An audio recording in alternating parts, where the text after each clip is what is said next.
All right, hello everybody, Mrs. Koch here, and I am joined by my very special guest, the extremely handsome Hudson. I always kind of like to do, I always like to do these videos to give you a little glimpse into the parent side of behavior problems. Now, while, depending upon which class I'm teaching, sometimes I'm teaching intellectual disabilities, sometimes I'm teaching more mild moderate, sometimes I'm teaching autism. It completely depends, but there are some things when it comes to behavior that can work for a full range of students. So I always like to bring Hudson in here because he does have a disability, but he's high enough functioning to where he can kind of give his side of the story. And I always think that that's very, very important to hear from our students. Some of our students are able to do that, some aren't. But one of the biggest, most important factors, I should say, of helping individuals with behavior problems is listening to them and figuring out what works not only for the parents but also for the kids. It builds an environment of respect and it makes a huge difference when it comes to behavior. So, this is Hudson. Hi. Tell them about yourself. I have autism. Scoot over. And what type of autism? High-functioning autism, I think. Yes. And that's when did we find out about your autism? at the beginning of the school year, so in August of 2018. Last year. Yeah. Yep, I think it was October, but it was in August that we started figuring out something really needed to change. So what kinds of things started happening every single day when we decided, okay, something's got to change? What started happening? Or had been happening for a long time, but we just finally... Breakdowns. Breakdowns. Like what type of breakdowns? Like fighting over a paperclip. Yeah, like breakdowns that didn't make any sense, not only to us, but also to him.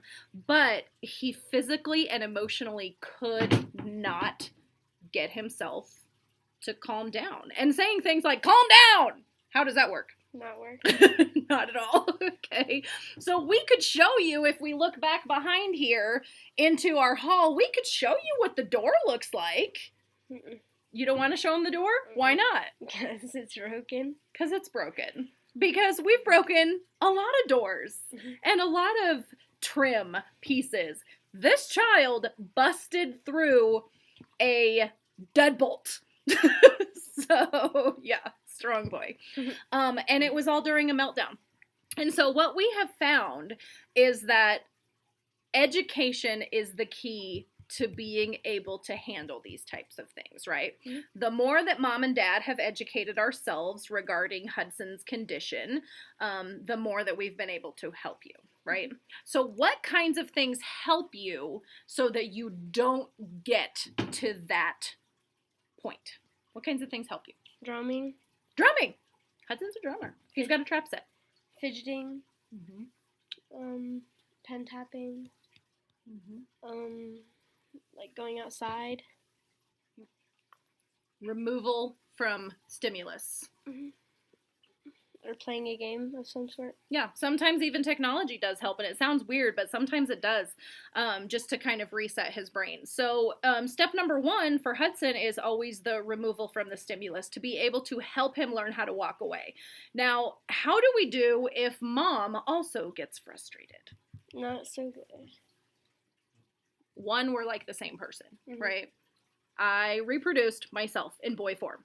So when he gets frustrated, if I am not able to control myself, it gets a lot worse. Yeah, a lot worse. So what we have learned is that in order to help him, I have had to help myself a lot too, right? And it has gotten better. And fortunately, my husband and I are perfect opposites. So usually, when I'm able to stay calm, he's not. And when he's able to stay calm, I'm not. So we're better about saying, walk away. You got to learn from this. So that's one thing. Do you want to show him the zones of regulation? Yeah, it's back here. He'll be back. Okay. Yeah, right there. Now, we haven't had to use these very often because it really helped him right in the beginning, and we actually have this implemented in the school too to be able to help him.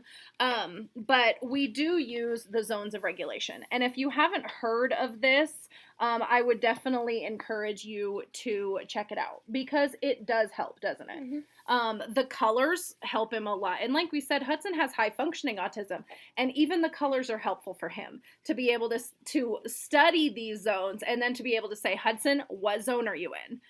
It did help him a lot. So this is something that I would encourage you to check out when it comes to behaviors, because this works with everything from high-functioning autism like Hudson all the way to intellectual disability. Because of the colors, we can train our students to be able to recognize which color they are. So the zones of regulation has been really helpful. What else? Does it work really, really well when we take things away from you? It just doesn't work very well for Hudson. So what types of behavior strategies do work? Giving things to them, like if you took something away, giving them back. Okay, giving them back. Okay.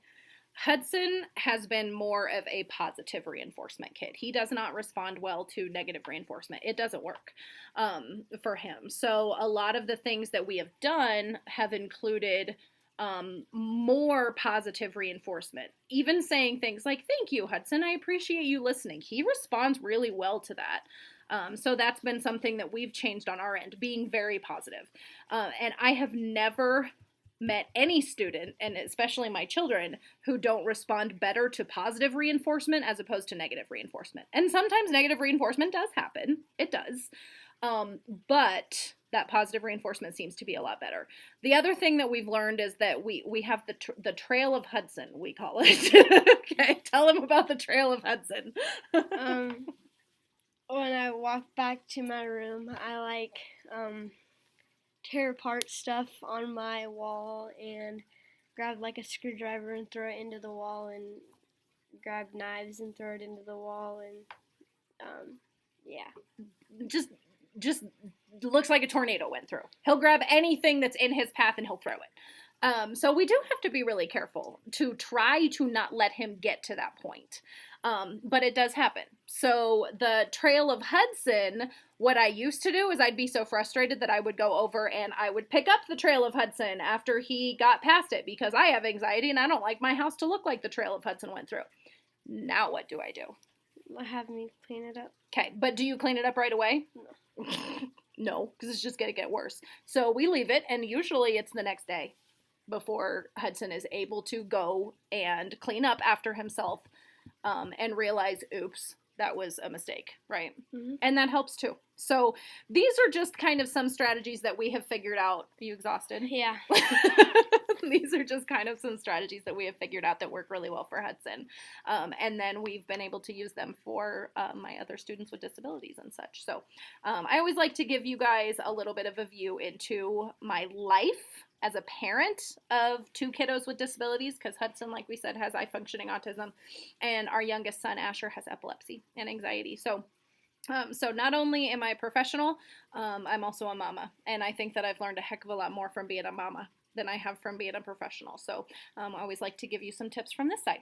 Thank you, buddy. You go back to bed? What? All right, everybody. Take care. Mwah. Bye.